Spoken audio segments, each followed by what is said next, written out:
Hello, everyone, and welcome to another installment of TEDXcellence, the show in which I am slowly losing my mind to intellectual discovery. And I come to you live from my Corona bunker on the moon with Dog Cat Fox, a Pepperjack, and all of you. Hello, everyone. Welcome to Sunday. Let's see, scintillating Saturday was yesterday. What could Sunday be? Sunny Sunday? I don't know.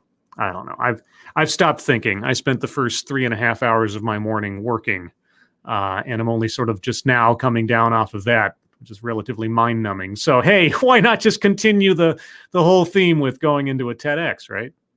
I never know. This could be the one that finally teaches me something, or at least doesn't out and out make my brain melt. But we'll see. And you'll find out with me. And who are you? Well, you are Asian Hippie. Hello. Jaeger Pony. Hello. This is Kyle. Hello. Insulted 25. Hello. Graf Spree. Hello. Havoc Vladimirovich Stalinov. Hello. Who was after that? It took a while for people to show up. So you guys having a conversation. Keeverdam. Hello. Midday Sun. Hello. Oh, and then chat jumped because, of course, chat jumped. Why wouldn't chat jump? Oh, man. Okay. You're ridiculous lunatic. Hello. Dectran. Hello. Scrolling. Dark Alile. Hello. Black Belt for Christ. Hello. Formerly Rod Line. Hello. Non-Vitae Rex. Hello. Viror of Ashmedai. Hello. That one Sword of Satania. Hello. Roger Reynolds. Hello. The gayest person on YouTube. Hello. Catherine H. Hello. Eugene Byrne. Hello. Alyssa Halcomb. Hello. Quinn the Cultist. Hello. Crimson Tiger. Hello. Robert Lapine. Hello. Thank you, gayest person on YouTube. One ticket, please. Well, a ticket you shall have. A ticket to ride. Strap in. Angela Ariaga, hello. Gilcato, hello. Lurking Gopher, hello. The Broken Baller, hello. Professor Chaos, hello. Maniac Man 2030, hello. Everyone, oh my gosh. Such a turnout for a Sunday morning. Greg Levson, hello. All right, guys, so what do we have? Oh, check your logic, hello. Can't leave anybody out if I can help it. What do we have on deck for today? Well, the full title of today's presentation is Restorative Practices in Schools Have Power to Transform Communities. Restorative practices in schools have power to transform communities. Now, as we've spoken about several times in the past, restorative justice, the theory thereof, is one that very much interests me because it's often touted as the more humane, rational, peaceful alternative to our criminal justice system in various aspects. And as that theory goes, I kind of have to go, not really. However, the idea of restorative practices as articulated in a school setting, in a learning setting, especially in, say, elementary or pre-K through maybe junior high-ish, okay, short of actual criminal assault taking place or something like that. A let's work out our differences philosophy when you're still in those formative years is not something I'm going to inherently dismiss out of hand. I mean, I've been through those things myself when I was growing up, and I'm sure many of you have as well. And they weren't entirely useless, and also not inapplicable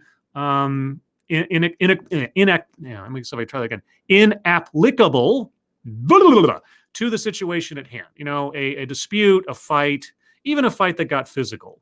You know, trying to find a way to deal with your emotions rationally when you're growing up and you're still sort of forming and such. Not a bad idea. Not inherently a dumb idea. It's the and our communities part that I'm more curious about, at least from the title. But we shall see.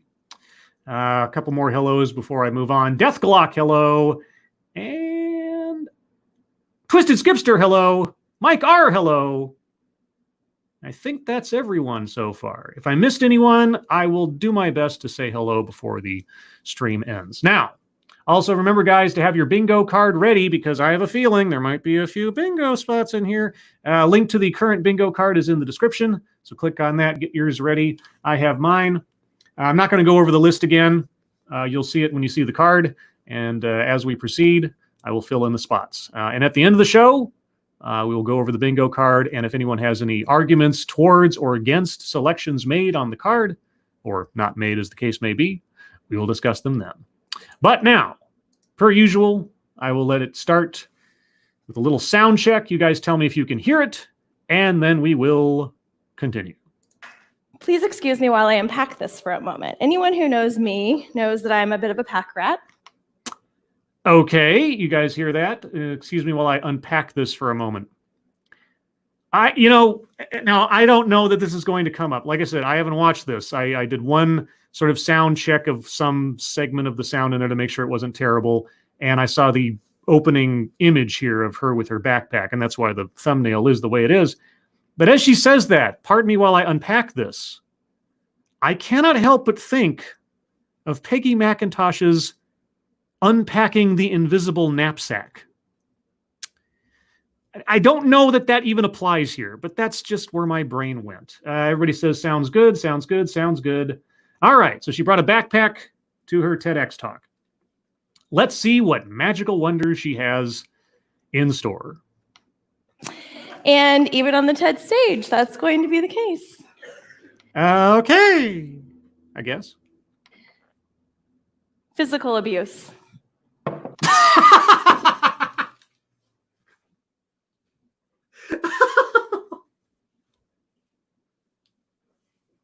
What? Okay. All right. So, God, am I to assume then that you, even on the TEDx stage, carry around your personal baggage? All right. Man, that was quick. Emotional abuse.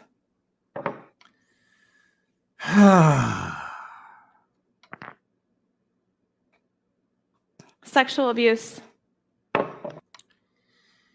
Yeah.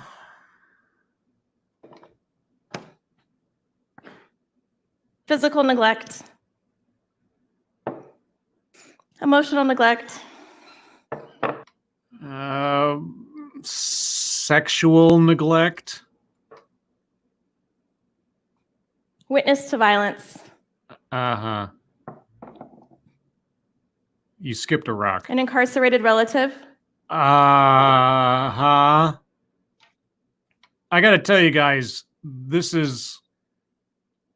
I don't know what this is, but I'm going to circle free space, and before we even are a minute in, I know it might be cruel to say so, but I have a feeling I'm not going to be wrong when I circle plays victim.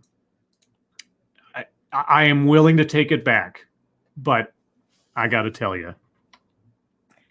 Exposure to substance abuse. Uh-huh. Mental illness in the home. Uh-huh. And divorce. Okay. These are the 10 adverse childhood experiences that researchers have linked to every major chronic illness and social issue in the United States. Oh, so they're not yours, but you just carry them around?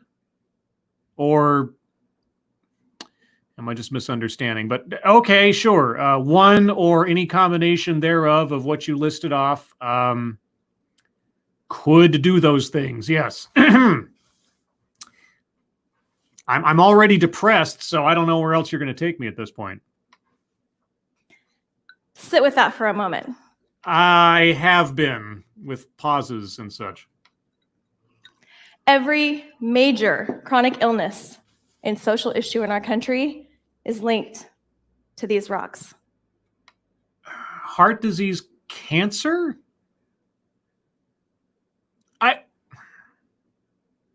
Okay, I'm not an oncologist. I don't know. Does stress cause cancer? Does physical abuse cause cancer? I honestly, I don't know. I mean, stress can cause all types of things in the body, you know.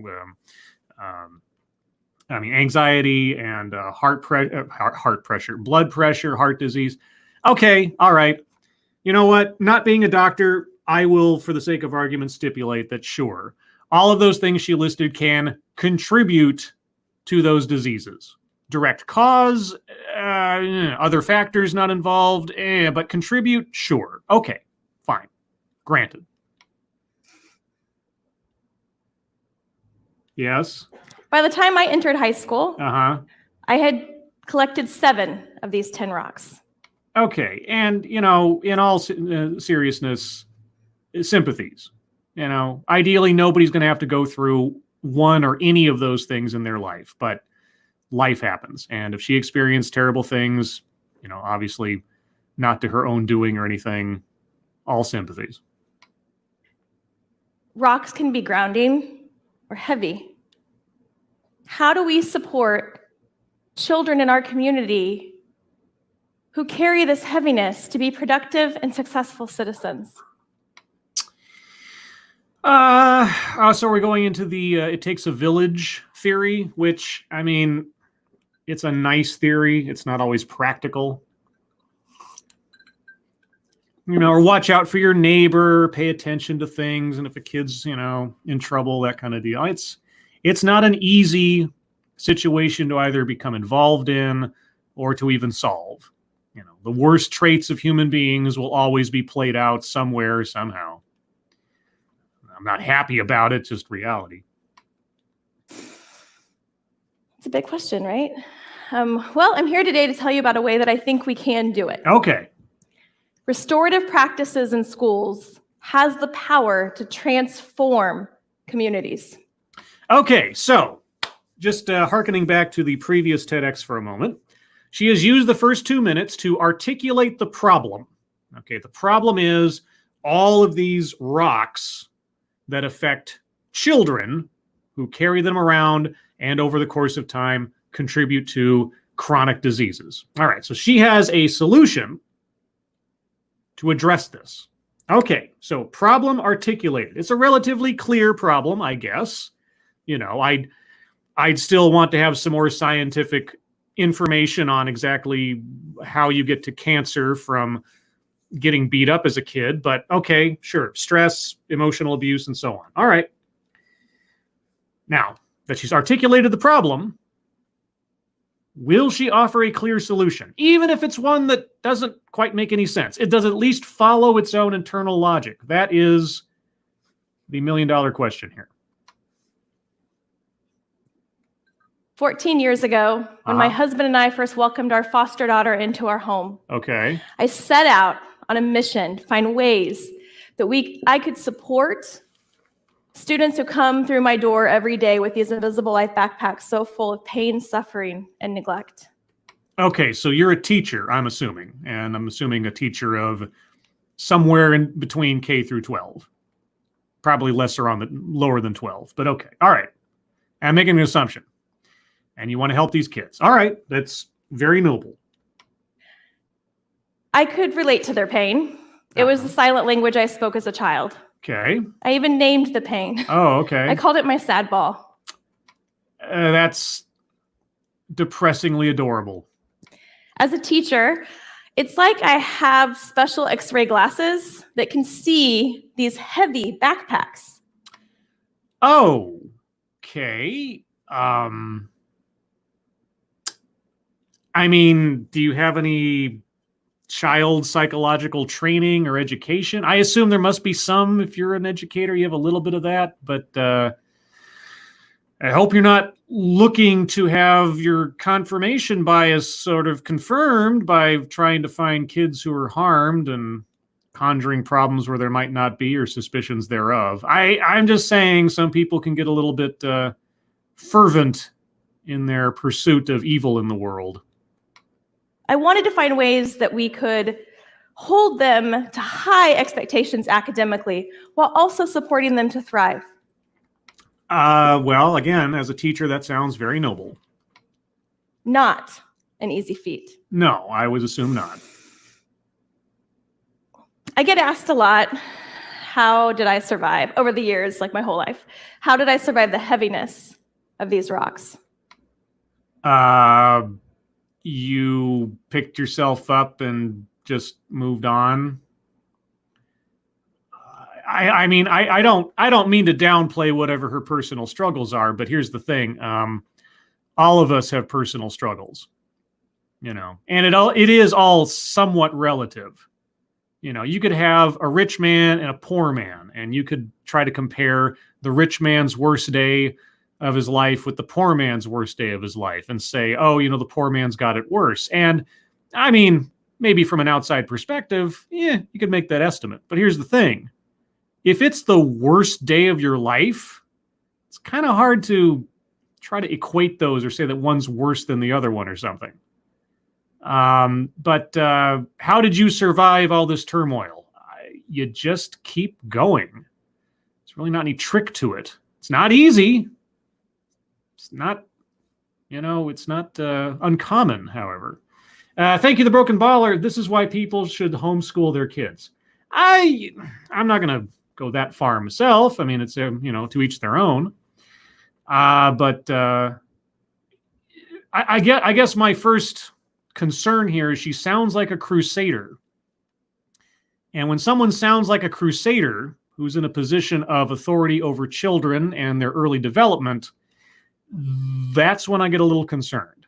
Even if they seem to be a good person, well-intentioned, etc. And I pondered and questioned that for a very long time and wasn't sure. And in fact, sometimes I was even kind of annoyed that people were asking me because... Well, what they wouldn't be asking if you hadn't told them. I mean, if you didn't take the time to tell them how tortured a childhood you had, and I'm not trying to make light of it. I don't know what her situation was. If you didn't bring it up, they would have no reason to ask you how you got through it. So, I mean, might sound like a little cynical, but if you don't want to be asked how you got through your tortured childhood, don't mention your tortured childhood. It's one of those problem solution kind of things. Thank you. This is Kyle. Hello, chat people and scribbles. How goes it? Well, not sure yet. Still in a couple minutes of this, so I don't know where she's going, but we'll find out. I'm here. I survived. What does it matter? Yeah, really, what does it matter? Unless you're going to make it have to matter to everybody else. And it almost seemed like they were surprised that I didn't fail. Yes, I'm sure you're a real hero. I look back now as an adult with the work that I do, and I think it's because they wanted to bottle it and give it to all the kids that they knew that needed it. What? Wait, what? No, honestly, I don't understand from one statement to the next. I'm backing up slightly. Didn't fail. Okay, hold on. Sorry. It seemed like they were surprised that I didn't fail. Uh-huh. I look back now as an adult with the work that I do, and I think it's because they wanted to bottle it and give it to all the kids that they knew that needed it. What? They wanted to bottle what? The surprise that you didn't fail at living through what? And over the years, when I was pondering that question, I too wanted to find out what is the secret sauce and how do I spread it to every student who walks through my classroom who needs it. Please do not spread your secret sauce onto students. Please, just don't. But okay, so you're talking about what was so they were asking you how you survived. And surprised that you didn't fail in order to elicit from you the secret knowledge of getting past childhood traumas so that they could impart that onto children who needed it so that they too could survive childhood traumas. Because very few people have childhood traumas that survive, or people with childhood traumas always end up dying of cancer or heart disease? I don't know. And the answer is resilience. Resilience. That's a great descriptor. What is resilience? How much does resilience weigh? If I put resilience into a bathtub, what is its volume? Please do tell. Sheer perseverance. Sheer perseverance. Okay, so just moving onward despite the traumas in your life. I think I said that earlier. So there's really no secret. It's just determination to keep going, which has to be self-generated for the most part, but is helped out by a support system. So TEDx talk is over, right? Because what else is there to be said about it then? Okay, gratuitous pausing for effect. She's already done it a couple of times now, and I imagine it's going to continue. So I am circling that one.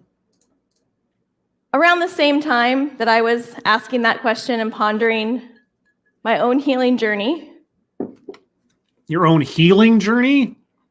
You say you carry around 7 rocks with you all the time. I don't know if you've healed much of anything then. Which I don't want you to think was easy, because it wasn't. The whole idea of pull yourself up from your bootstraps is a broken dream for people who carry these rocks. No, it isn't. You did it. I did it. I bet you dollars to donuts that most of the people in my chat have done it in some way, shape, or form. And you're right. It's not easy, but it's what you have to do. So, are you really healed? Have you really let go of the weight of the past if you're constantly carrying around 7 rocks?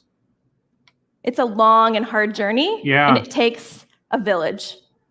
It helps if there's a village, but truth be told, a lot of us are kind of having to deal with it all by our lonesomes.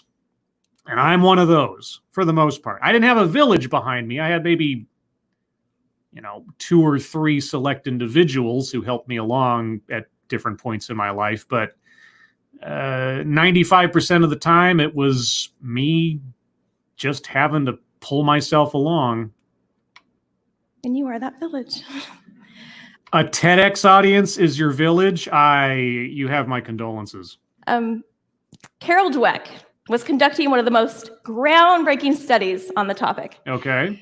We now know through her 30-year longitudinal study that children and adolescents who believe that they can develop their intelligence are more successful in life. Oh my God, kids who have self-confidence are more successful. Wow. There's hope for healing with resilience. With resilience, which is a descriptor, which says nothing. What does it mean? But how do we foster and create an environment that supports that for all children? I am waiting with bated breath for you to describe your process by which you're going to cure everyone of carrying around their stones, which you are still doing yourself as an adult, even though you say you know the secret, and yet you're still doing it by your own words. Please, edify me. Pausing for effect. We can't leave any of them behind. Okay, I get it. All right. You might have noticed in the last 10 years a lot of news coverage about disrupted learning in America. Well, if I didn't notice, I have immersed myself in the concepts of disrupting learning. And I'll tell you, it's very disruptive. And if any of you are curious to know what I've witnessed, or at least had to cover, well, not had to cover, but chose to cover because I don't like living in ignorance if I can help it. There's a playlist on my channel. You might have to click on created playlists, the actual words when you get to the playlist tab, because that's how YouTube works. Look for the playlist called Curriculum of Fear and witness the grandeur of the descent of education. Overturned desks, pencils thrown, classrooms destroyed. What? Students in crisis. Whoa, whoa, whoa, whoa, whoa, whoa, whoa. Wait, what? No. Disruptive education is people trying out quote unquote new and exciting theories on education. Toss desks and pencils? Property destruction? Okay, now I have no idea what she's talking about. And teachers. And I know that there's some of you out there today. Wait, violence in the classrooms? Is that where we are? Did I miss something? Wait. Okay, maybe obviously I misinterpreted what she said because I've heard the phrase disruptive education before. Maybe I'm going to back up, guys. I'm sorry. I'm confused. A lot of news coverage about disrupted learning in America. Disrupted learning in America. Okay, maybe that's obviously my bad if she was meaning something completely different. I apologize. Like I said, I've heard, we have to disrupt the system. We have to disrupt the educational model and that kind of thing before. So my mistake. Overturned desks, pencils thrown, classrooms destroyed, students in crisis, and teachers. And I know that there's some of you out there today. Okay, so violence in the classrooms is where we're at. Okay, I guess. And I don't think that there's a clear answer. Then why are you doing a TEDx? Why did you tell us at the beginning that you had a solution? For what's going on and what's been going on. Yeah. And there's been a lot of talk about it. Yeah, there's been a lot of talk, and this is part of it. And you said you had a solution. What we can do about it. Yeah, what can we do? What can we do? I do know that there is some interesting things happening around the time that I noticed more of my colleagues who are in this room dealing with these issues. Okay. In 2008, we went through one of the worst economic downturns in many of our lifetimes. Yes, around 12 years ago. And just for reference, this talk was posted. I don't know when it was recorded. Maybe it said at the beginning there. This was posted in March of this year, 2020. So I'm assuming it's at worst a 2019 presentation. So yeah, we're talking, 11 years in the past. Yes, there was a downturn in 2008. Yes, okay. I'm still waiting for the solution to carrying the rocks. With a recession comes stress. Yeah. Which leads to substance abuse issues. It can. Substance abuse leads to more domestic violence incidents. It can. Which leads to more child witness to violence. It can. Neglect and other forms of abuse. Yeah, well, these things can lead one to another. Sure, it's not guaranteed, but okay. Within all of this, mental health services were either being cut or remaining grossly inadequate to serve the needs of children and families in most communities. Under the Obama administration, or are we talking about a specific jurisdiction in a state or something? Because you're going to have to be more specific. Just saying it as a broad whatever really, yeah, okay. Doesn't provide necessary context is coming up on something I'm going to circle here in a second. Oh, come on. Okay. Yeah, if I hadn't already circled it. Do you think that the community and parents would be okay with a more restorative approach? I don't know. You haven't described what a restorative approach is yet. I mean, I can guess, but until you tell us what it is, how can we possibly evaluate whether people would accept it or not? Leaves out vital context. Circling that now. Yes.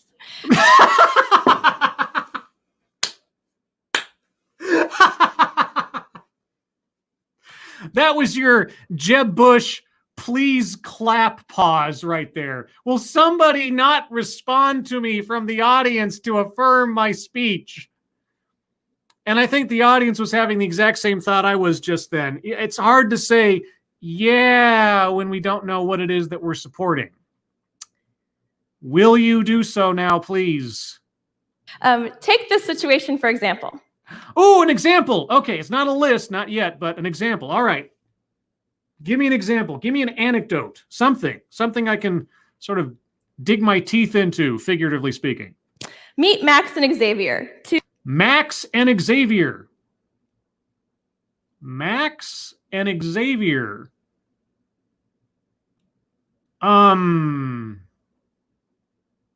Magneto and Professor X? Two middle school boys. In my classroom one year in 6th grade, they were messing around like normal 6th graders. They had one of those, Max brought in one of those cold compresses that you like activate by squeezing, squishing it around. Okay, so Max had an ice pack. All right. And they were thrown at each other, of course, when my back was turned. And one of them missed and hit the wall. Uh-huh. You can imagine what their faces were like. What's she gonna do? Uh-huh. I have 2 choices of how I can deal with this situation. 2 choices. That, to me, is a list. A short list, but a list. I'll take it for what it's worth. Some people are saying press X to doubt. I mean, kids bringing something to school to play with, I don't disbelieve it. She hasn't said anything thus far that sounds beyond the realm of reality. So the complex actually hit a wall and splattered all over a supply shelf. Oh, so it like busted open? Okay, the kids made a mess. All right, what did you do? Or what were your options? And a bookshelf. Yeah. You can imagine the mess. Yeah, I can imagine. So there's 2 ways I can handle this situation at my school. Yes, 2 ways. I can choose a traditional disciplinary approach. Okay. Call the office, write a referral, send them out of class. Yeah. The most common consequences for that approach are detention. Right. In school or out of school suspension. Yeah. Or ultimately expulsion. Okay. Yes. Okay. So that's the traditional model for how you would deal with 6th graders playing around in the classroom and made a mess. I mean, you could go to the extreme of expulsion for making a minor mess in a classroom for a 6th grader. I would imagine you would not take it to that extreme since they are children, like small children, but okay. You've put the absolute worst possible scenario forward. What was your far more kindler, gentler approach, if I can only assume? Or I can choose a restorative approach. A restorative approach is that, hey, you 2 kids have to clean up the mess that you made. Like that? Where they would have to face the situation directly, co-create a solution with the parties involved, and then have to repair the damage to the relationship, the trust, and in this case, the bookshelf and the carpet. Oh, okay. So they would have to apologize and clean up the mess that they made. Wow. How innovative. I chose the latter approach. Gee, why am I not surprised? And do you feel better about that? Something that's just so unheard of? And here's what happened. What happened? These boys came up at their lunch break, involuntarily, the first time, of course. Involuntarily, the first time, of course. Okay. And they brainstormed what they needed to do, and clearly they needed to clean up the mess. Yes. And they did that. Okay. But then on their own, for 5 days, on their own, they would come into my classroom, and every day they would check that floor and they would check that bookshelf, and if there was one speck of that residue left from the compress, they'd go and ask to get the cleaning kit out. They'd put their rubber gloves on because I told them that chemical substance could hurt somebody if they put it in their mouth. I get kind of dramatic sometimes. Anybody who knows me. So, Oh, okay. So I should really take everything you say with a grain of salt, is what you're telling me. Okay. a little bit. Ah! And they cleaned it up. And to the point where I had to tell them, like, they were like, what else can we do? Can I come up at lunch? Do you think you need that done? You need that done? I'm like, dear Lord, I want to go back with my friends and like eat some lunch with my friends again. Yeah, no, she took it too far. Took it too far. Anecdote that probably never happened. Sorry. I mean, I could see some very angelic sixth graders trying to do their bit and everything, but above and beyond sucking up after the fact and on and on. Yeah, no, you didn't have that dramatic an effect on a couple of sixth grade boys throwing a cold compress around. I'm sorry, you seem to be self-aggrandizing just a smidge. I mean, if there's video evidence or some kind of documentary evidence to the contrary, I am willing to take back my circling of that square. But yeah, no. I mean, it's amazing to me how well the restorative approach works. Is it really? Because you seem to be playing it up for dramatic effect, which you admitted that you do from time to time. Okay. And again, I just want to clarify that the concept behind restorative, whatever you want to call it, restorative therapy, it does make a certain level of sense in a pre-K through 12 kind of environment, depending on the circumstances. Now, the example that she brought up, some messy horsing around in the classroom, that seems like a reasonable extension. Why bring in the big guns of sending them to the office and this, that, and the other, when really no one was hurt? It was just, recklessness, and they were, irresponsible, etc. Deal with it internally, get it done, repair the damage, move on with your life. No problem there. I've got no argument against that at all. But playing it up as though it is the panacea for all things and that you are some kind of accidental saint as a result. Yeah, sorry. No. That is the restorative approach. Yes, it is, technically. Would it surprise you? So within all of this... Whoa, wait, would it surprise... What? Why did you drop that thought? Would it surprise me? Sorry, I'll back up. I just... What would surprise me? I hate cliffhangers. Works. Yeah. That is the restorative approach. Yeah, okay. Uh-huh. Would it surprise you? So within all of this structure that I was talking about with before. Whoa, wait. Before she speaks, I just want to look at this graphic. And for those of you that are listening to this rather than seeing it, I will describe the graphic to you. The title of the PowerPoint graphic is The Perfect Storm. And then you have two lists. So if we didn't already have lists circled, I would have circled lists. You have two lists on opposite sides of the frame that are divided by a lightning bolt. And in the background, there are some clouds. And list number one is called Increase of ... And then the list consists of smartphones, substance abuse, stress, neglect, recession. And then on the other list, it's called the decrease of ... mental health, funding to schools, playtime, social skills. So smartphones lead to the decrease of mental health, funding to schools, playtime, social skills. I mean, I could see an argument made that time on smartphones and apps and chatting and everything else does stunt your ability to socialize or focus on other things. Sure, okay. Substance abuse to mental health, yeah. Funding to schools, not sure about that one. The money's being spent on drugs rather than on schools. Stress, neglect, recession. I mean, you could make an argument that any one or more of those things could lead to those other things. The funding to schools part is the one that kind of makes me go, what? Smartphones, substance abuse, stress, neglect, recession leads to the decrease of funding to schools. I'll be curious to know if she explains that one, because I'm not not drawing a straight line of that one. Of 2008. We're still 12 or 11 years ago, depending on when this was recorded. Okay, 2008. We're living in the past, just like the 7 rocks in your backpack. I'm going to go back. I want you to remember all of the things I said that were happening. And then there's something that happened in classrooms as well. As stress was increasing at home with the recession and everything that led for that for families. And we all were there. We went through it. We know what it was like.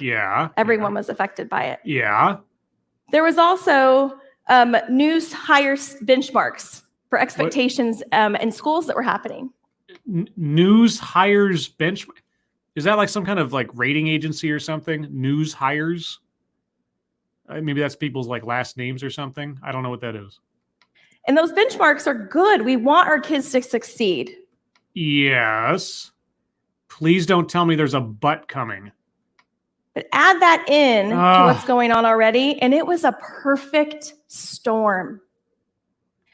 This was the same time that the smartphone revolution was happening. So everyone had a screen in their hand, including children who were sometimes being monitored more by technology than by adult supervision. And I'll stipulate the advent of smartphones and kids being like locked onto these things all the time is a little disturbing. I remember when I was one of my previous girlfriends who had 2 small daughters.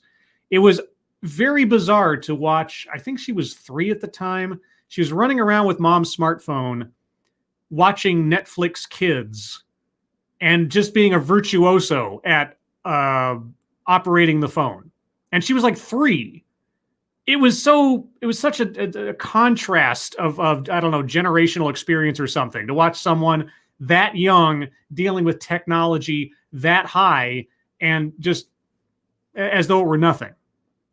But also just sort of the zombie-like attention to it. Maybe that's what parents back in the 50s and everything saw in the wake of the television revolution and seeing kids on the quote-unquote idiot box, etc., looking at that, staring at that all day.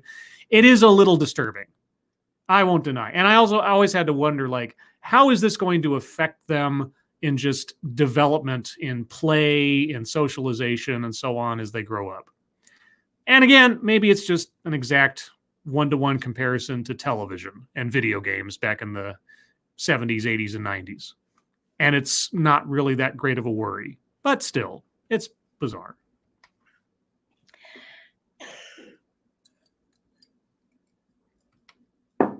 Okay, I didn't pause the video. She's just not talking. We need to build a better system. Okay, we need to build a better system. When are you going to get to that part? And we can. Okay, and what does that system look like? You articulated several problems. I hope one of the problems you're not trying to tackle is economic recession, because I don't think that's going to happen. But you started out by saying all of these life-wise childhood traumas lead to chronic diseases. All right? And I'm going to make this a thing, because I mentioned this last night as a weird analogy to Satsu on Lords of the Night in response to the previous TEDx. The problem is crop circles hypnotize rabbits into not breeding as much as they used to. Okay, there's the problem. I have articulated to you the problem. It is ludicrous. It makes no sense, but I've articulated to you the problem. Crop circles hypnotize rabbits into not breeding as often as they used to. My offered solution, every time you come across a crop circle, burn it down to ashes. Okay, now, the whole concept is absolutely bonkers. However, within the context of the logic I have presented you, a problem and a solution, the solution would solve the problem if you believe that the problem exists, right? Okay, we can go along with that, right? You can entertain the logic of the solution to the problem, even if you don't accept the reality of the problem as stated. Okay, I don't think that's too hard to grasp. And in this one, just as with the last, you've articulated the problem, you need to articulate a solution. You need to articulate a solution that addresses the problem as you've described it. Even if it doesn't make any sense to me, as long as it follows the logic of what you've said, at least I can go along with your reasoning. So with the 7 minutes left in your presentation, would you please give us your solution to the problem? And here's why. The current system that we have Yes. is funneling children with these heavy life backpacks into prison. Oh no! School to prison pipeline? Oh no, I took that off the board. Oh no! I replaced that with feminism because I thought school to prison pipeline wouldn't come up that often. It was such a niche concept. Oh no! That's my bad, guys. Oh man. Oh, oh no, I feel so terrible now. Frosted Glass put that into the original version of the bingo card, and I thought, that is such a rarefied concept. It's not going to happen in every TEDx talk. It's just such a niche subject. Oh no. Oh, that's my bad. Oh.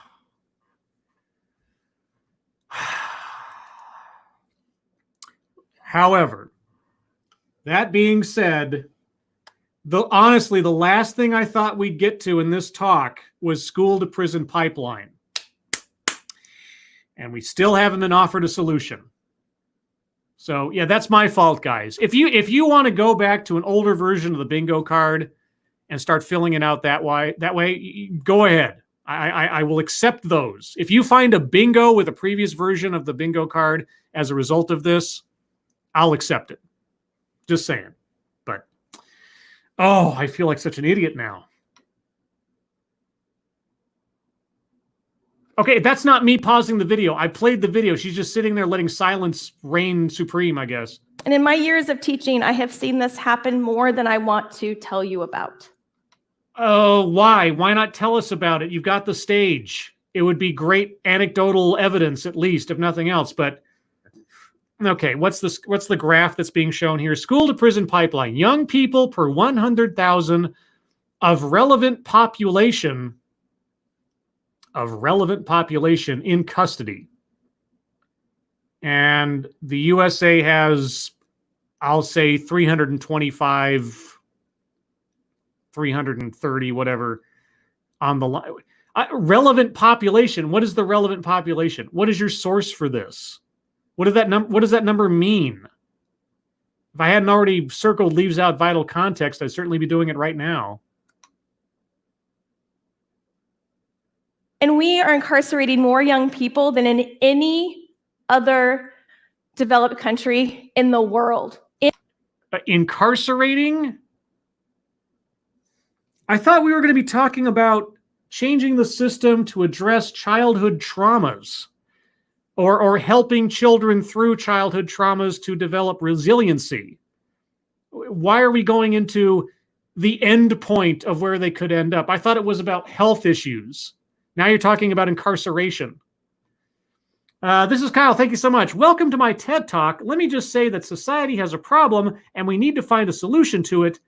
Thanks for listening to my TED Talk. Yeah, you're not kidding. I mean, can this really be the pattern of every educational TEDx talk I look at? And I'm not talking about like a TEDx talk that teaches you something. I'm talking about a TEDx talk that focuses on education. Like, here's a problem, and I'm never going to tell you how we solve it.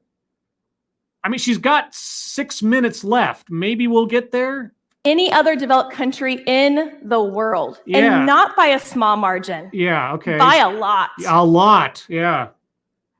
This school to prison pipeline has to be broken. Okay. Now the problem is the school to prison pipeline. Before, it was childhood trauma leading to chronic illness. Now it's the school to prison pipeline. Unless you're going to say incarceration is a chronic illness, which I guess depending on your sentence, it could be. But okay, how are you going to break the school to prison pipeline? How are you going to solve and or, I don't know, counsel children through the childhood trauma of the 10 stones?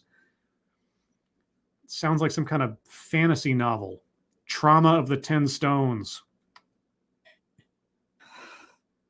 Why are you putting up your hands? You're supposed to have the answer. But how? I don't know. That's why you're here. That's why I'm listening to you. How? Tell me how. Through restorative practices. Oh, God. That's how.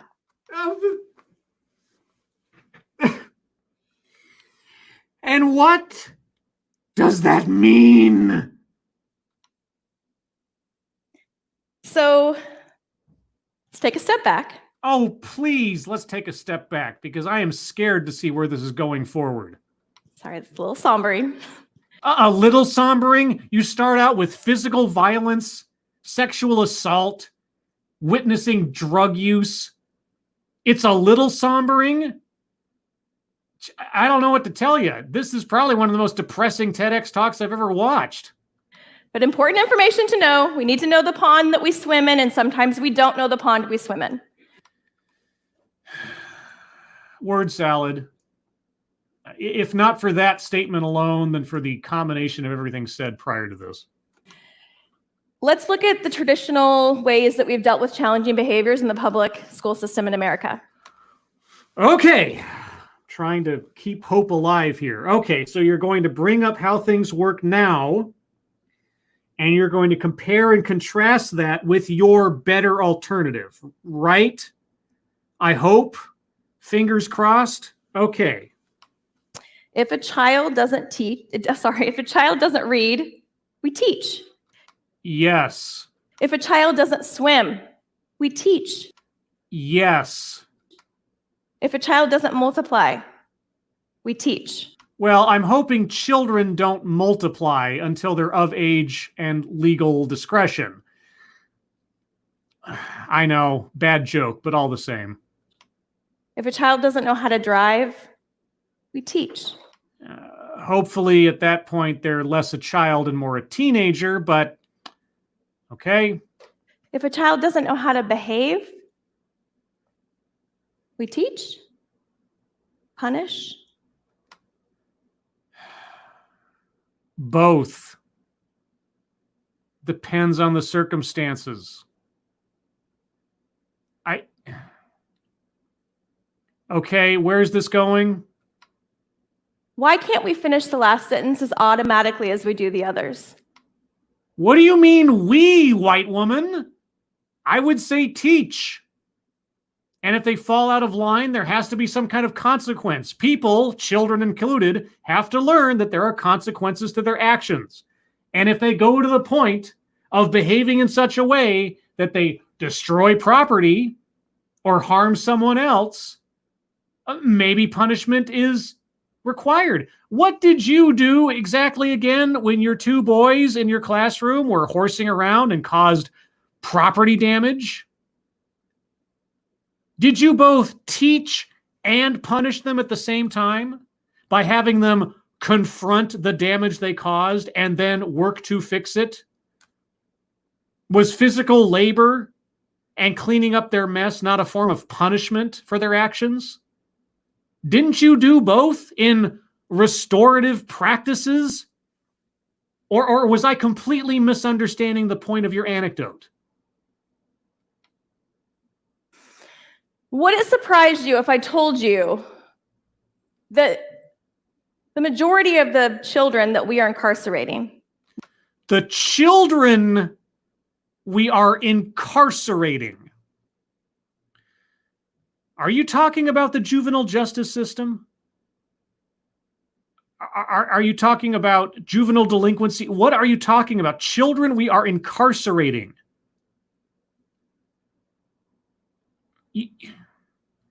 Again, if I hadn't already circled leaves out vital context, I'd be doing it again. Young people, children. Young people, children. No, no, no, no, no. An 18-year-old is a young person. They're not a child. Hell, a 17 or 16-year-old is a young person. They're not technically a child. They might be legally a minor. Okay. Mr. Scott, J87, thank you so much. 70% of dropouts come from single-parent households. Don't bring the parents into this. Just don't. Our speaker hasn't, so obviously the parents have nothing to do with this equation. You know, and I can't tell you how often I've heard about the school to prison pipeline and the parents never come up. Because obviously the parents don't have a role to play. I mean, if they did, well, they'd be mentioned. In my mind, they're children, because when you see them when they're in kindergarten and you watch them grow up, they're still those babies. You know how you feel about your own children, right? Once they hit legal age, they are no longer children. They're making their own decisions and they have to face their own consequences. So if you're going to equate children with kids you saw grow up, then I have absolutely no idea what you're talking about or who you're referring to. But you do have a tendency to be dramatic, as you've already admitted to us. They are minorities. What? Why? Because they're children? It shouldn't surprise you. It shouldn't surprise me. Oh, okay. I'm about to make something about race for no reason and benevolent condescension. But okay, why shouldn't it surprise me that they are minorities? Would it surprise you if I told you that most of them grow up in poverty? And poverty is race specific? And this starts in the school system with the punitive approach to discipline. Oh, the school system. So the school system is responsible for your 7 rocks then. Is that what I am to understand?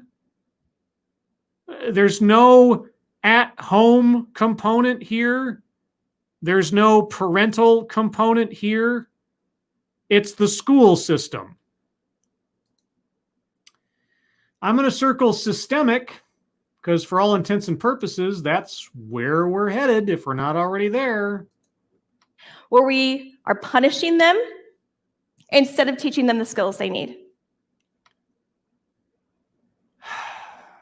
And you're punishing them for no reason then. You're punishing them because they're minorities. Is that what I am to understand? We know that adults who have higher developed social emotional skills and more advanced social and emotional learning are more successful in life. Wow. We need a system that teaches children these skills systematically.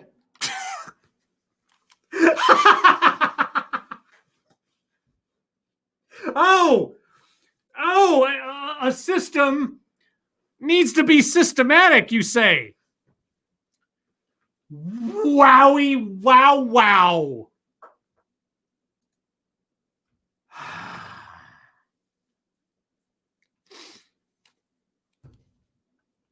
I can't handle this level of revelation, guys. People who have healthy socialization skills do better in life. Systems are systematic, guys, or should be. And comprehensively. Okay, tell me how.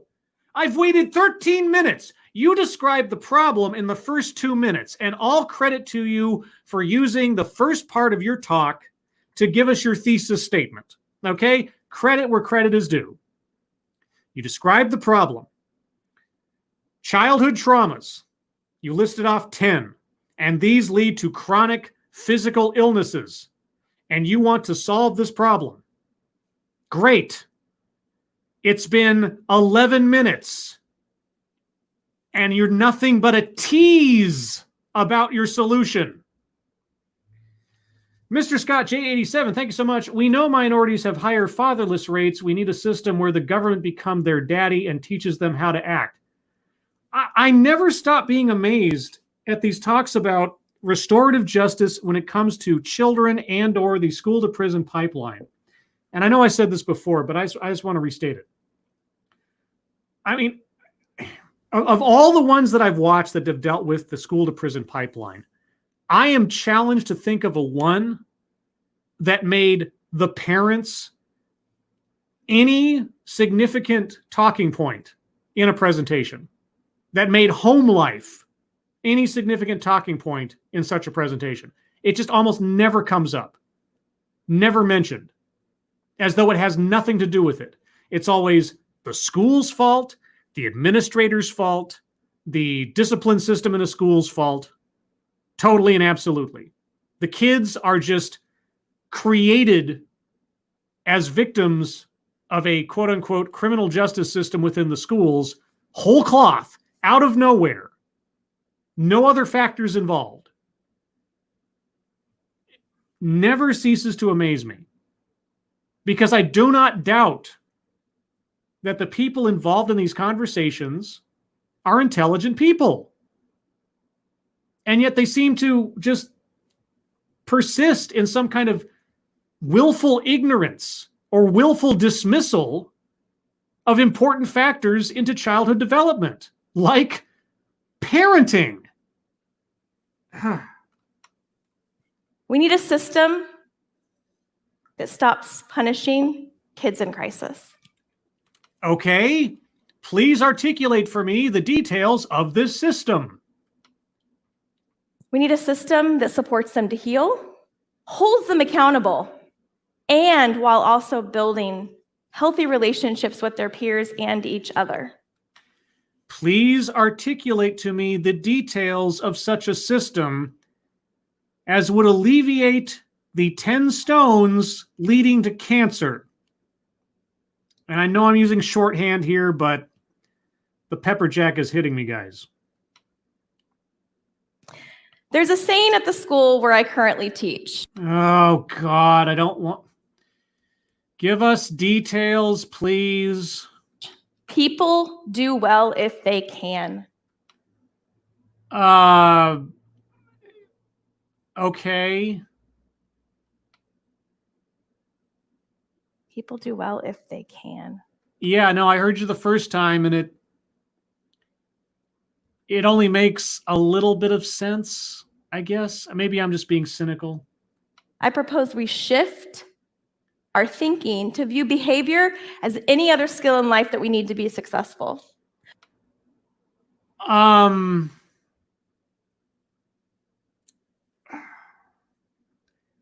Behavior as a skill. I think that's overgeneralizing things a bit, but okay. Behavior as a skill. Lay it on me. What would it look like if we taught the skills to be successful when there was a challenging behavior instead of punishing with shame and blame?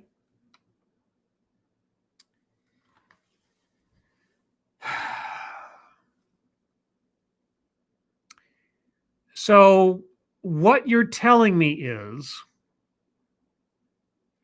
if a kid is misbehaving, if a kid is showing signs of, I don't know, ill behavior or seems troubled or whatever, there is no human instinct in the majority of teachers or administrators who spent their lives and educations and careers towards the end of teaching children who would first ask the kid questions about why they might be feeling that way, why they might be behaving that way, rather than just flat out saying, the kid is at fault, the kid cannot be helped, and giving up on the kid.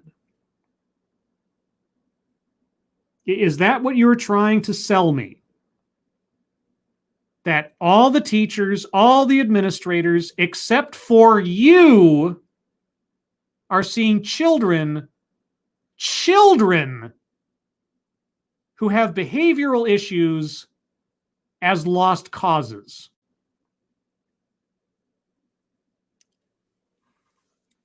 Is that what I am to understand? Because that is what you are trying to sell to me. And I am pressing a giant X to doubt. All the traditional disciplinary approaches, which sometimes school districts have policies that they can't get around. Okay. Now, as far as zero tolerance policies go, which she's alluding to here, I will agree. I am not a fan of zero tolerance policies. I am not a fan of taking the discretion out of the hands of educators when it comes to behavioral issues. Okay? Not a fan. I've read and seen too many instances of kids getting ridiculously punished for minor offenses, if you can even call them offenses, because of zero tolerance policies. So if that's where she's going, I'm on her side. And they have to choose some of those depending on what the situation is. Right. Okay. All of those choices push kids out of school. So what does it teach them? They don't inherently push kids out of school. I mean, you'll have to show me some evidence of that. Because kids don't get pushed out of school. Okay. If it's a zero tolerance policy being completely and totally Byzantine, then sure, some kids are suspended or expelled for reasons that do not justify the quote-unquote crime. And apologies if you can hear the sirens in the background. I live near a fire station, so that's what happens. So in that case, again, I agree. Zero tolerance policies that lead to disproportionate punishments for the violations committed, not in favor of those. But it's not every instance where a kid is quote-unquote pushed out of school. Sometimes their behavioral problems are more than the teachers and administrators should be expected to handle and or tolerate. It all depends on the circumstances. And ultimately, it's the parents and later on in life, the individual's choices that are most relevant. It teaches them that they don't belong. Oh my God. I don't know what it teaches them. If you're talking about zero tolerance policies, I don't know that it teaches them that don't belong. It teaches them where the boundaries are of behavior, for better or ill. They don't belong. Are we still talking about minority students only? And then they start to believe it. As a teacher, when a child comes back into my classroom after being suspended, it takes me at least a month sometimes to build that relationship again. It's okay. I don't disbelieve it. And again, if you're talking about zero tolerance policies that allow no room for maneuver on the teacher's part or the administrator's part to use their own discretion, and the punishment is far beyond the scope of the crime, I'm right there with you. Working against what we want. Yeah. We can build. I know we can do it. I believe in the power of our community. Well, so what? What are we going to build? Details. I truly do, or I wouldn't be on this stage. You're on this stage. You're not even telling us what your answer is. So why are you even on the stage? You've got less than 3 minutes. Where are we going? This is terrifying.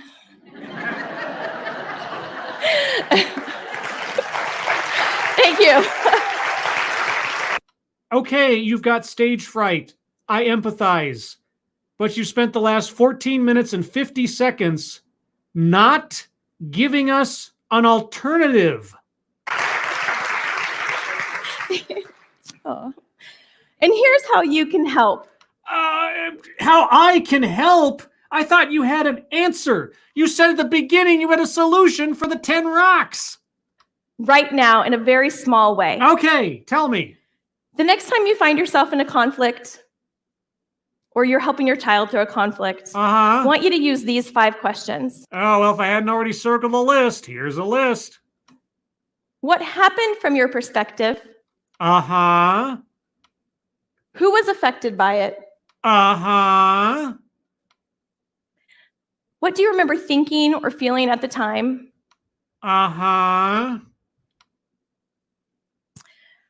What can be done to make it right? And what do you need to move forward? Wow, gosh, those types of things have never, ever occurred to me in any sort of conflict situation before.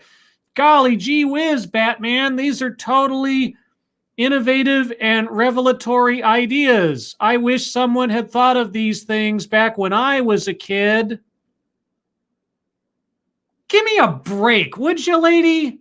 The most important part of this whole process, please remember this, the most important part is that both parties have a chance to share and co-create in the solution. And again, in a learning environment, in a children-based environment, where children are still learning to socialize, to meter their behavior, to meter their empathy from one situation to the next, in a non-criminal environment, I don't disagree. And it's not like these things have not been practiced in some way, shape, or form forever.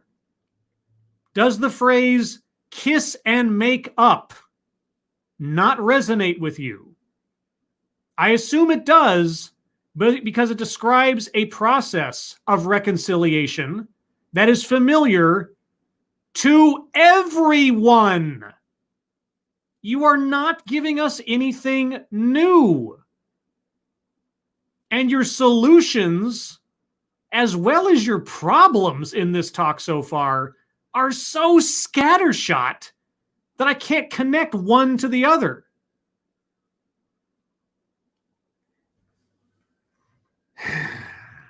And I know that takes more time, but it works. Oh, does it? Does it work?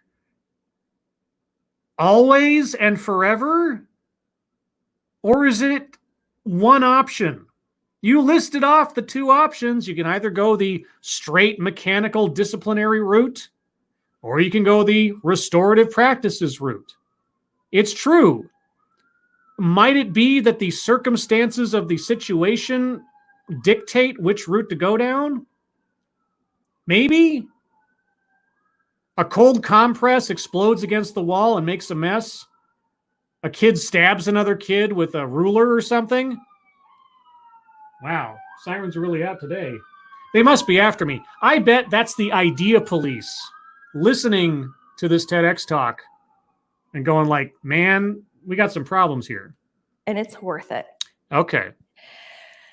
If I reflect on my own life backpack, which you're still carrying around and haven't healed and apparently haven't resolved, and so your personal litany of practices hasn't actually solved anything, but okay.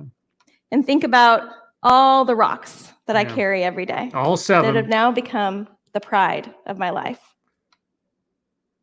What? What? The pride of your life?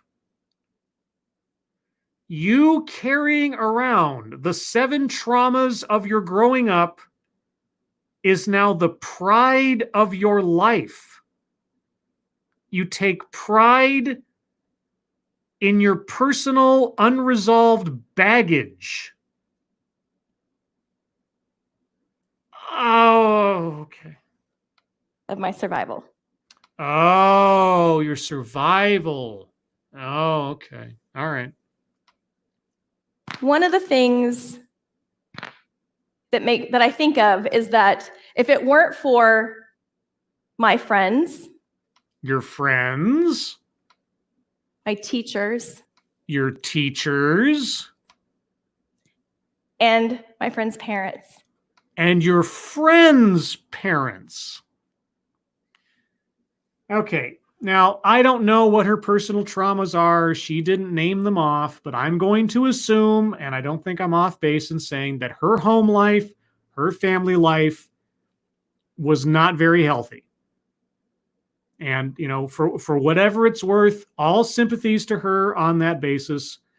I've been very fortunate myself. I just called my father today from Father's Day, and told him how much I appreciated the fact that he, even though we had our differences and there were some troubles when I was growing up, as I've gotten older, I found I respect him more as time goes on. So I've been very fortunate in that regard. All right. So for the implication here that this lady's home life and parents were not what you would hope for, all empathy, all sympathy. Okay. But then I have to suspect, I am unavoidably forced to suspect that she is projecting her personal life experience onto her philosophy regarding other children, regarding her quote unquote solutions to the problems that she sees, which makes me suspect and be skeptical of her objectivity when it comes to these things. Nobody's perfect. It's not her fault inherently, but as an observer, as an audience member, so much that I am, it does cause me to wonder. I would not have survived my situation the way that I did. They say it only takes one person to build resilience in a child. Who's they? I always hear about they. I mean, is it them? The giant radioactive ants? I invite you to be that one person for one child in our community.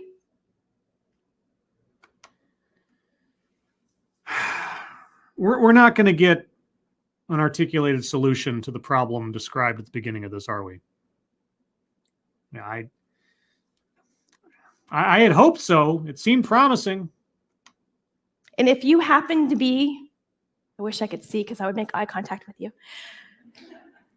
If you happen to be a person who has a position of influence, or an influencer, perhaps, in any way in our community, where you could shift policy in either the school systems or in the justice system. Whoa! Okay. Yeah, no.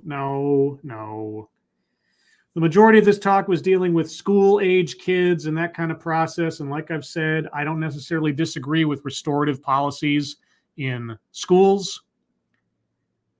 Going into the criminal justice system, we've already been there. And I'm sure we'll go there again, but you lost me there. Or in any other system that works with children. Any other system that works with children. Oh, for God's sakes. I invite you to join me in creating a community that will help all children thrive. How? Thank you so much. How? Thank you. How? Jesus. God dang it. Okay, you guys might think I'm being hyperbolic.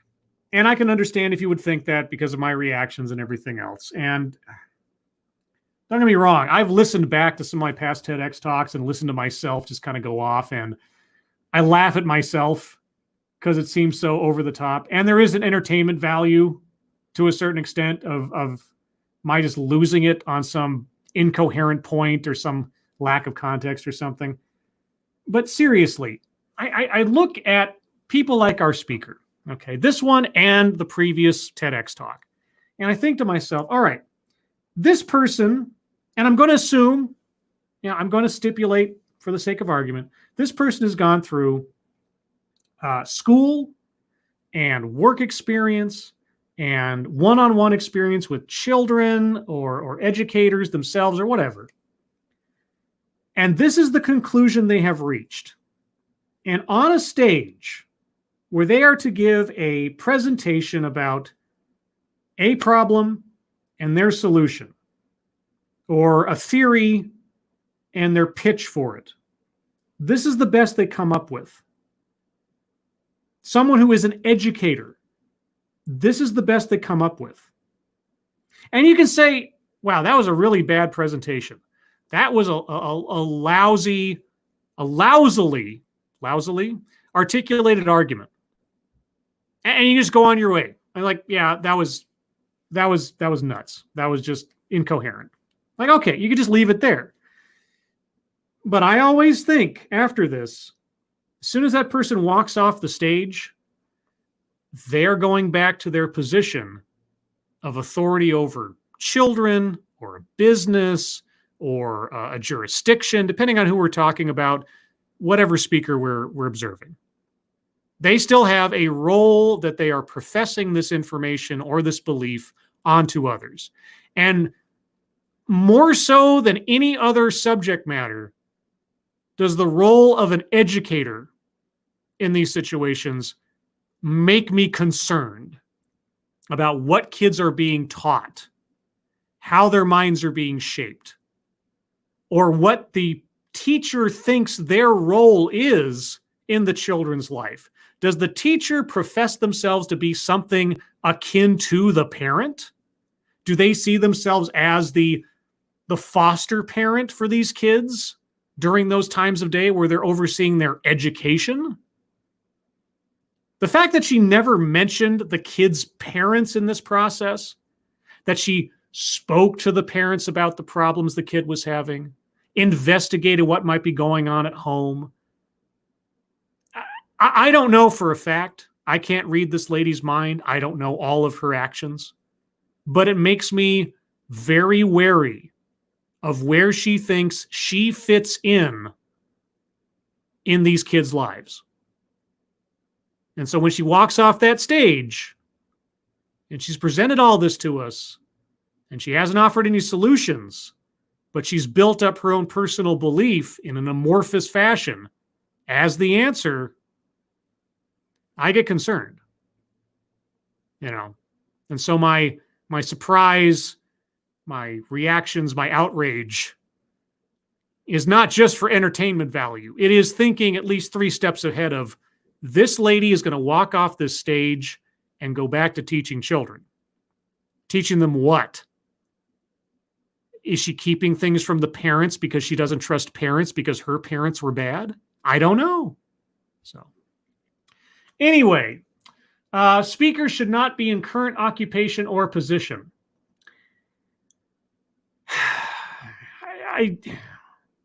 That's always a tough call for me unless there's something blatant. But in this case, I got to wonder, is she respecting the parents' role in the education process if she's leaving them out of her own presentation and leaving them out of the conversation? And thank you, Frosted Glass. You watching TEDx equals Rich Evans watching Neil Breen. Eyes on Breen. Hashtag Eyes on Breen. Okay, let's go over the bingo card once more before I display it. Plays victim. Yeah, we circled that one. Here's the ones I have circled just for reference. Plays victim, systemic, anecdote that probably never happened, free space, leaves out vital context, speaker should not be in current occupation or position, word salad, a list, and gratuitous pausing for effect.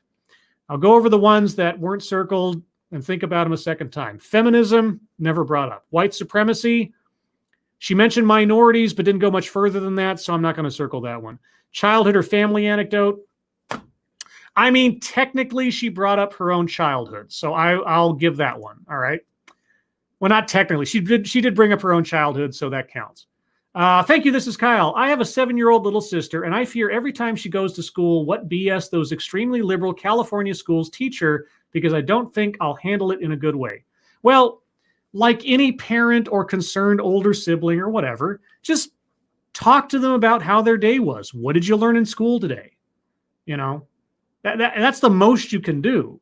If there are any concerns about what they're being told, or if you think that there's something off base, well, that's how you find out.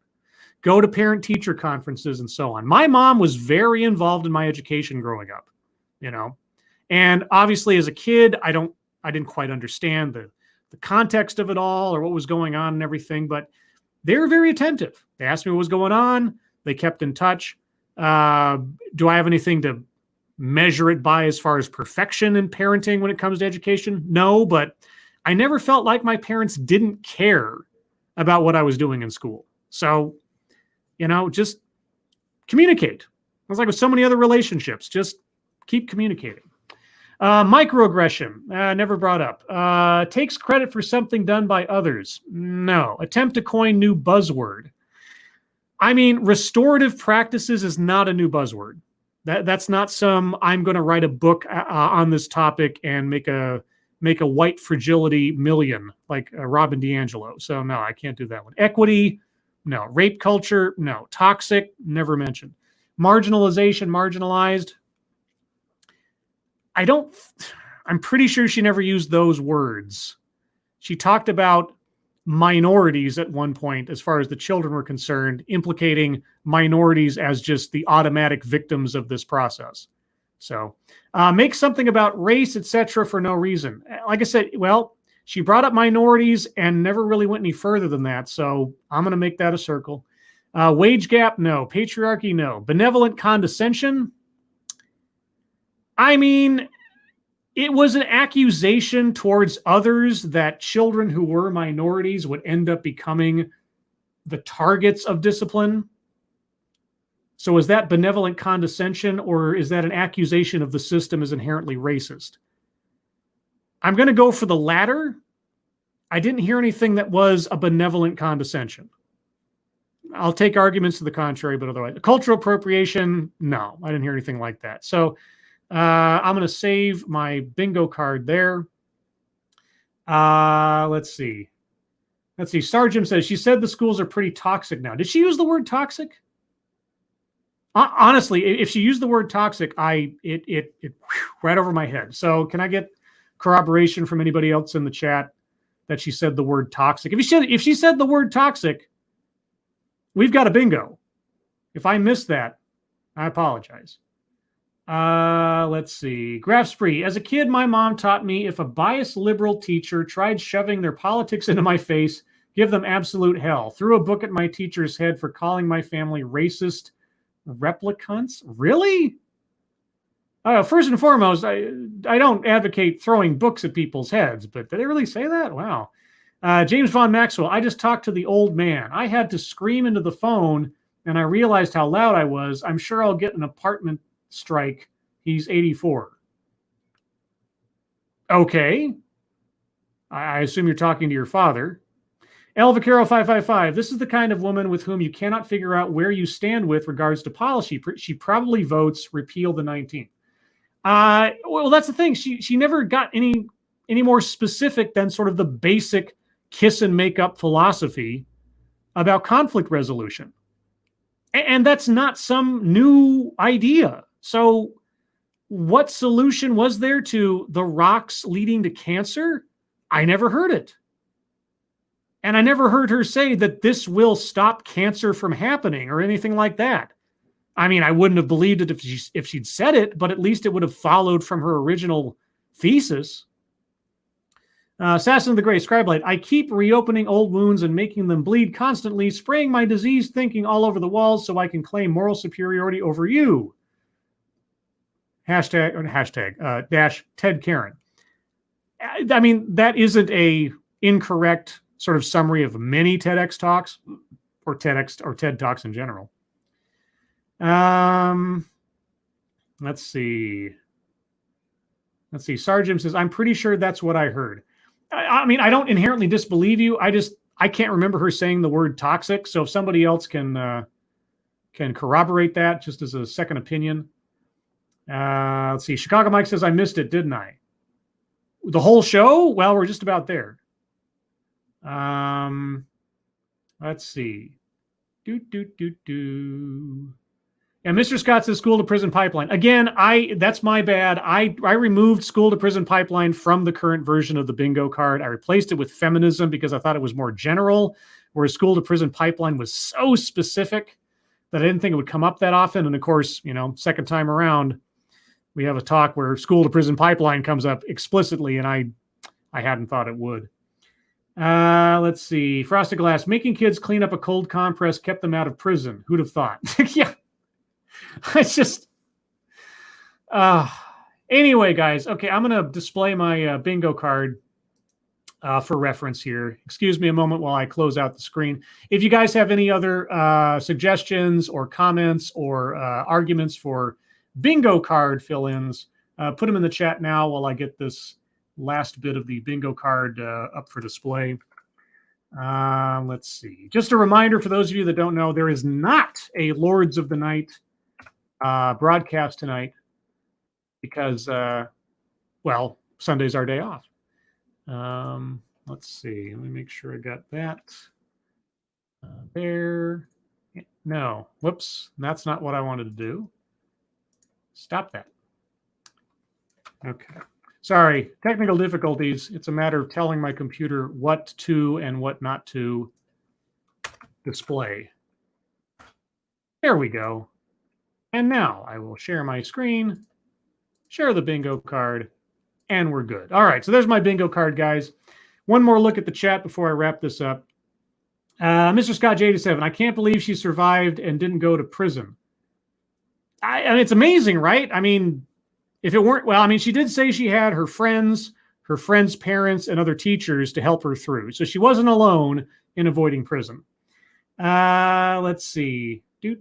Sorry, Jim, Chicago Mike. Oh, wait, that's something else. Graph Spree. I think there is a AAA meeting, though. There may be. I'm just saying there's no Lords of the Night tonight. Other streams and other channels, I can't speak for them. Jim Beam, what? No Lords of the Night? Yeah, on a Sunday? Can you believe it? Crimson Tiger, I'd be concerned if she was my teacher at any point in my schooling career. Thrashy, Monkey should do a monkey of the night to make up for missing last night. He was sick, guys. He was in really bad shape. He needed to rest. So it happens. It just happens. Let's see. Anything else before I go? Let's see. Graph Spree. As a kid. Oh, wait. No, that was something. I already read that. I apologize. El Vaquero. Soldiers in Vietnam used heroin as an escape. They had to be cleaned before shipping home. Few used heroin after home. Kids on drugs. What kind of jungle warfare are we putting them through? I don't know. Assassin of the Gray, Scribe I keep reopening. Oh, wait, I already read that. I apologize. I was just scrolling up to make sure I didn't miss anything. Michael Garrick, why a AAA? Isn't it ammo, alcohol, and what is the third A in the AAA stream? I forget. Jack Gunsey, Scribe your show turned from quiet dissection of TEDx to Howard Beale style on-air nervous breakdown so slowly nobody ever even knows. I tell you guys, the amount of my exasperation and reaction is at least comparable to my hopes of learning something. Like, I look at this and I see someone who is not a stupid person, right? Someone who means well, right? I don't think that there's any malicious intent. I think that they are not dumb. And yet, given the opportunity to lay out their grand plan to solve a problem in the world, a problem that they perceive, whether I agree with their estimation or not, to watch them so totally fail to get across anything that could be considered a point, to make their argument that they had time to prepare for this. This wasn't some, ad lib, some one-off thing, some reactionary deal. And to know that they're going to walk off that stage and continue being a business executive or a law enforcement person or a lawyer or a teacher or an expert in some field. I really do want to just randomly pick one of these things and be totally floored with a good argument, right? Even if it's one that I don't totally agree with, at least a good argument, at least something that gives me a different perspective on how I might look at a situation or consider an alternate solution to a problem, even if I see flaws in the plan. And all plans have flaws. I really do. So that's my disappointment talking. When I go all Looney Tunes, is there an element of entertainment factor? I'm sure you guys get it. And hell, when I listen to it after the fact, I do too. But really it is honest exasperation and frustration. But I'll keep hoping. Now, before I wrap up, just a note for those of you who have been with the channel for a long time. Truth be told, and I know it is a rarity in these pandemic days, I'm working on a scripted content video. And I know it shouldn't sound odd for me to say that, because 99% of my channel's content is scripted content, if you go back into the video vault, so to speak. But things have changed recently because of the pandemic and sort of my time and mentality. But I came across something today that kind of, hit a nerve. It's not a TEDx talk. It's one of those sort of random things I come across. And I'm working on it. I got a script written. Hopefully it'll be out in the next day or so. We'll see. But just as a little sneak preview for you guys in that regard. But anyway, guys, this has gone on far longer than I intended. I think it was deserved given the length of the talk and the content therein, and certainly deserved for you guys' participation. So everyone, thank you for joining me for this experience, such as it was. I had my fingers crossed for something interesting, and I guess it was interesting to a certain extent, but then it's the old curse, may you live in interesting times. Thank you so much for your participation. I mean, this little endeavor of mine wouldn't be anything without you guys being here with it. Thank you so much for your generosity. I really do appreciate it. It'll all go towards horrible things I'll put in my body, like goldfish and Jack Daniels and Dr. Pepper, so I can get on through the next TEDx. If you're looking to hear more from me, or Satsu 2 Cents, or Ranting Monkey, you can find us tomorrow, Monday, at 6 p.m. Pacific, 9 p.m. Eastern, on Satsu 2 Cents' channel for Lords of the Night, where we'll go over the news of the day, our activities on YouTube, and your guys' stories and thoughts as usual. Again, guys, hope you all go have a great Sunday. I hope you are all safe and well. If you're not well, get well soon, and take care. I'll talk to you soon. Bye-bye.